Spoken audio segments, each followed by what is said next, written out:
নমস্কাৰ সবকে পুনৰবাৰ আমাৰ পঢ়াশালীলৈ আজি জনাইছোঁ ঠিক আছে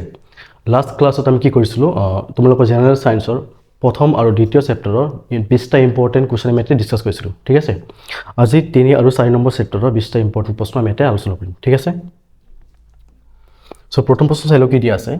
which of the following is a metal তলৰ কোনটো ধাতু হয় ঠিক আছে অপচন কি দিয়া আছে কাৰ্বন সালফাৰ সোডিয়াম আৰু ফসফৰাছ শুদ্ধ আনসাৰটো কি হ'ব অপচন নম্বৰ সি সোডিয়াম ঠিক আছে Next কি দিয়া আছে which of the following metals is the most reactive তলৰ ধাতুবোৰৰ পৰা কোনটো ধাতু আটাইতকৈ বেছি সক্ৰিয় হয় ঠিক আছে অপচন কি দিয়া আছে গোল্ড আইৰন সোডিয়াম আৰু কপাৰ ইয়াৰ শুদ্ধ আনসাৰটো কি হ'ব সোডিয়াম ঠিক আছে নেক্সট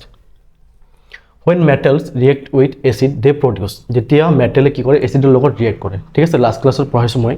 যে মেটেলে এসিডৰ লগত ৰিয়েক্ট কৰিলে কি হয় হাইড্ৰোজেন গেছ আৰু লৱণ উৎপন্ন কৰে সো শুদ্ধ আনসাৰটো কি হ'ব অপচন নম্বৰ বি হাইড্ৰোজেন ঠিক আছে next the property of metals by which they can be beaten into thin sheet is called beaten into thin sheets ধাতুবোৰৰ কিছুমান ধৰ্ম থাকে ঠিক আছে এটা সুধিছে যে তলৰ কোনটো ধৰ্মৰ বাবে ধাতুবোৰ কি কৰিব পাৰো পাতল পাতলৈ ৰূপান্তৰ কৰিব পাৰো ঠিক আছে প্ৰথমে কি দিয়া আছে ডাক্টিলিটি মানে কি নমনীয়তা গুণ এই গুণৰ বাবে আমি ধাতুবোৰ কি কৰিব পাৰো দীঘল তালৈ ৰূপান্তৰ কৰিব পাৰো ঠিক আছে সো এটো আমাৰ নহব শুদ্ধ আনসাৰ নেক্সট কি দিয়া আছে মেলেবিলিটি ঠিক আছে মানে ঘাত সহনীয়তা গুণ এই গুণৰ বাবে আমি ধাতুবোৰ কি কৰিব পাৰো পাতল পাতলৈ ৰূপান্তৰ কৰিব পাৰো ঠিক আছে সো শুদ্ধ আনসাৰটো কি হ'ব অপচন নম্বৰ বি মেলেবিলিটি ঠিক আছে আৰু নেক্সট কি দিয়া আছে এটো কন্ডাক্টিভিটি মানে পৰিবাহিতা মানে ধাতুৰ মাজেৰে কি তাপ পাৰ হৈ যাব পাৰে বা বিদ্যুৎ পাৰ হৈ যাব পাৰে ঠিক আছে নেক্সট কি দিয়া আছে সনৰিটি ঠিক আছে নিনাদি গুণ যাৰ বাবে মানে কোনো এটা ধাতু যদি ঠিক আছে কঠিন পদাৰ্থৰ লগত খুন্দা খায় তেতিয়া টুং টুং টিং টাং কিবা এটা শব্দ প্ৰডিউস উৎপন্ন হয় ঠিক আছে এই সনৰিটি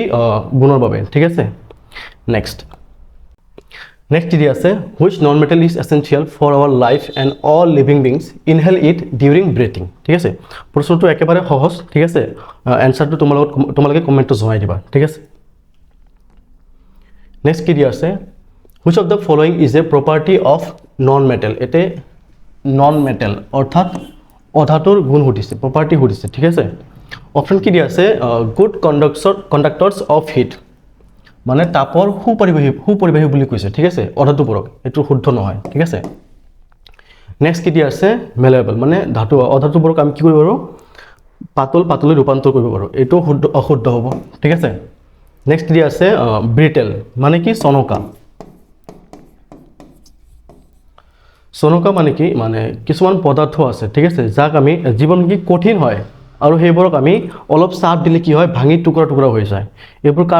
কাৰ গুণ হয় জানানে অধাতুৰ গুণ হয় সো এটো হ'ব আমাৰ শুদ্ধ আনসাৰ ঠিক আছে নেক্সট কি দিয়া আছে which metal is known as the metal of the future কি বুলি জনা যায় metal of the future বুলি জনা যায় due to its extensive use in electronics and energy storage কি হয় due to its extensive use in electronics and energy storage এটা ধাতু আছে ঠিক আছে যেটো নেকি বৰ্তমান সময়ত ইলেক্ট্ৰনিক্স আৰু শক্তি সংৰক্ষণত ব্যাপক ৰূপত ব্যৱহাৰ হৈ আছে ঠিক আছে এই ধাতুৰ নাম কি লিথিয়াম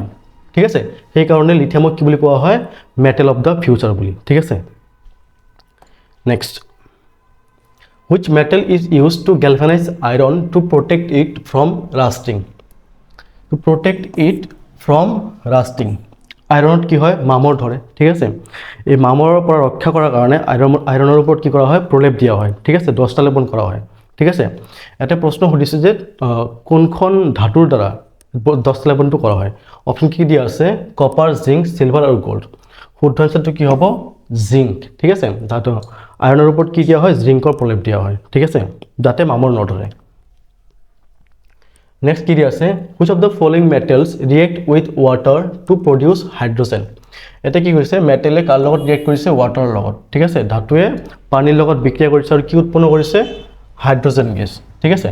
এটা প্ৰশ্ন কি সুধিছে কোনখন ধাতুৰ লগত ঠিক আছে অপচন কি দিয়া আছে গোল্ড সিলভাৰ সোডিয়াম আৰু প্লেটিনাম ঠিক আছে এৰ শুদ্ধ আনসাৰটো কি হ'ব সোডিয়ামৰ লগত যদি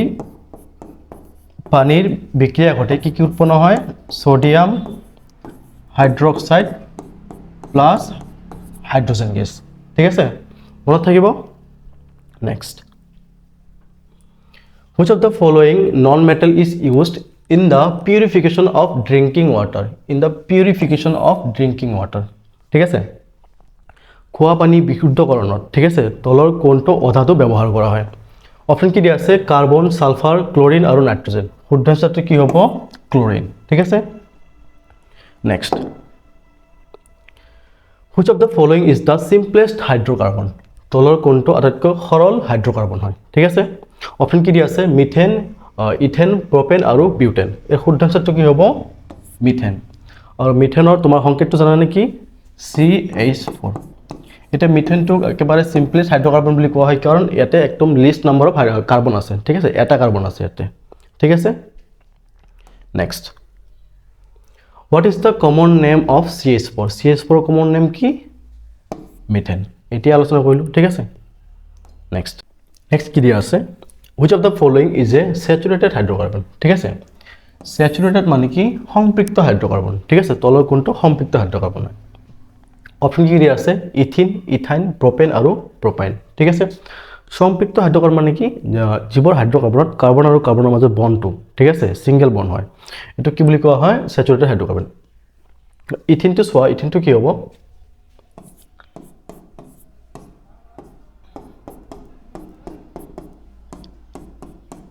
এতে কাৰ্বন আৰু কাৰ্বনৰ মাজত কি ডাবল বন্ড পোৱা হৈছে ঠিক আছে এটো স্যাচুৰেটেড নহব নেক্সট কি দিয়া আছে ইথাইনটো কি হ'ব সোৱা কাৰ্বন আৰু কাৰ্বনৰ মাজত ট্ৰিপল বন্ড আছে ঠিক আছে এটোও স্যাচুৰেটেড নহব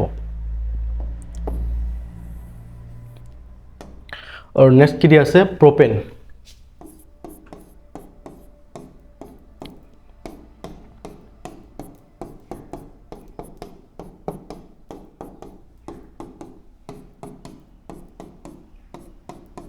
এটা কাৰ্বন আৰু কাৰ্বনৰ মাজত কি আছে সিঙ্গেল বন্ড আছে ঠিক আছে সো হেতু আমাৰ কি হ'ব স্যাচুৰেটেড হাইড্ৰকাৰ্বন অৰ্থাৎ সংপৃক্ত হাইড্ৰকাৰ্বন ঠিক আছে next what is the functional group present in alcohol এলকহলত থকা ঠিক আছে ফাংশনাল গ্রুপটার নাম কি OH ঠিক আছে next the compound formed by the replacement of one or more hydrogen atom of an alkene by halogen atoms is called ঠিক আছে by an halogen atoms কি আছিল ব্রোমিন আছিল আয়োডিন আছিল ক্লোরিন আছিল আৰু ফ্লোৰিন আছিল ঠিক আছে আমি এটা হাইড্ৰোকাৰ্বন নিছো সাপোজ প্ৰোপেন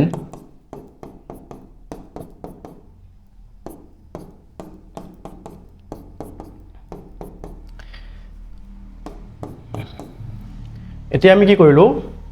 ইয়াৰ এটা হাইড্ৰোজেনৰ ঠাইত আমি কি বহাই দিছো হেলোজেন এটম ঠিক আছে সাপোজ ব্রোমিন বহাই দিছো ঠিক আছে এতিয়া প্ৰশ্ন উঠিছে এই কম্পাউণ্ডটোৰ নাম কি হ'ব ঠিক আছে অপচন কি দিয়া আছে অ্যালকাইল হ্যালাইড অ্যালকোহল কিটোন আৰু কাৰ্বক্সিলিক এসিড ঠিক আছে ইয়াৰ আনসারটো কি হ'ব অ্যালকাইল হ্যালাইড ঠিক আছে next which of the following is an example of a carboxylic acid ঠিক আছে তলৰ কোনটো কাৰ্বক্সিলিক এসিডৰ উদাহৰণ হয় ঠিক আছে প্ৰথমে কি দিয়া আছে মিথানল তাৰপিছত ইথানল তাৰপিছত এসিটিক এসিড আৰু প্ৰপানল ঠিক আছে এর শুদ্ধ আনসারটো কি হ'ব এসিটিক এসিড ঠিক আছে কি হ'ব এসিটিক এসিডৰ ফৰ্মুলা কি আছিল CH3COOH ঠিক আছে আৰু কাৰ্বক্সিলিক এসিডৰ ফৰ্মুলাটো কি আছিল CnH2n+1 COOH সেইকাৰণে শুদ্ধ আনসারটো কি হ'ব এসিটিক এসিড ঠিক আছে next which of the following is used as a fuel in a gas stove ঠিক আছে গ্যাস স্টোভত as a ইন্ধন হিচাপে ব্যৱহাৰ কৰা হয় তলৰ কোনটো অপচন কি দিয়া আছে মিথেন প্ৰপেন ইথেন আৰু বিউটেন এর শুদ্ধ আনসারটো কি হ'ব বিউটেনক গ্যাস স্টোভত as a ইন্ধন হিচাপে ব্যৱহাৰ কৰা হয় ঠিক আছে নেক্সট কি দিয়া আছে which of the following reactions is used for the preparation of soap ঠিক আছে সোপ বনোৱা তলৰ কোনটো ৰিঅ্যাকশন ব্যৱহাৰ কৰা হয় আনসারটো কি হ'ব স্যাপনিফিকেশন ঠিক আছে next which of the following is a property of carbon compounds carbon কম্পাউণ্ডৰ তলৰ কোনটো ধৰ্ম হয় ঠিক আছে অপশ্যন কি দিয়া আছে হাই মেল্টিং পইণ্ট হাই বইলিং পইণ্ট ল' ৰিয়েক্টিভিটি আৰু হাই ৰিয়েক্টিভিটি এই শুদ্ধ আনচাৰটো কি হ'ব ল' ৰিয়েক্টিভিটি ঠিক আছে ল' ৰিয়েক্টিভিটি কিয় হ'ব কাৰণ হয় কাৰ্বন কম্পাউণ্ডছবোৰ ঠিক আছে কাৰ্বন আৰু কাৰ্বনৰ মাজত কি হয় সহযোগী বান্ধনি থাকে ঠিক আছে সহযোগী বান্ধনি থাকে যিটো নেকি একেবাৰে শক্তিশালী হয় ঠিক আছে সেইবাবে কাৰ্বন কম্পাউণ্ডছবোৰ কি হয় ল' ৰিয়েক্টিভিটি হয় ঠিক আছে নেক্সট কি দিয়া আছে which of the following organic compounds is used as a preservative in pickles আচাৰ খাইছে চাগে তোমালোকে ঠিক আছে চ' এই আচাৰটোক মানে প্ৰিজাৰ্ভ কৰাৰ কাৰণে বা সংৰক্ষণ কৰাৰ কাৰণে কোনটো সংৰক্ষণ ব্যৱহাৰ কৰা হয় এটা অপশ্যন কি দিয়া আছে মিথানল এচিটন তাৰপিছত এচিটিক এচিড আৰু ফৰ্মেলডিহাইড এৰ শুদ্ধ আনসাৰটো কি হ'ব এচিটিক এচিড ঠিক আছে যাৰ কমন নামটো কি ভিনেগাৰ ঠিক আছে এই ভিনেগাৰক কি এজ এ প্ৰিজাৰ্ভেটিভ হিচাপে ব্যৱহাৰ কৰা হয় পিকেলত ঠিক আছে সো আজিৰ কাৰণে এইখিনি আছিল এইকেইটা প্ৰশ্ন আছিল যদি তোমালোকৰ ভিডিঅ ভাল লাগিছে এটা লাইক কৰি দিব আৰু আমাৰ চেনেলটো সাবস্ক্ৰাইব কৰি দিব ঠিক আছে ধন্যবাদ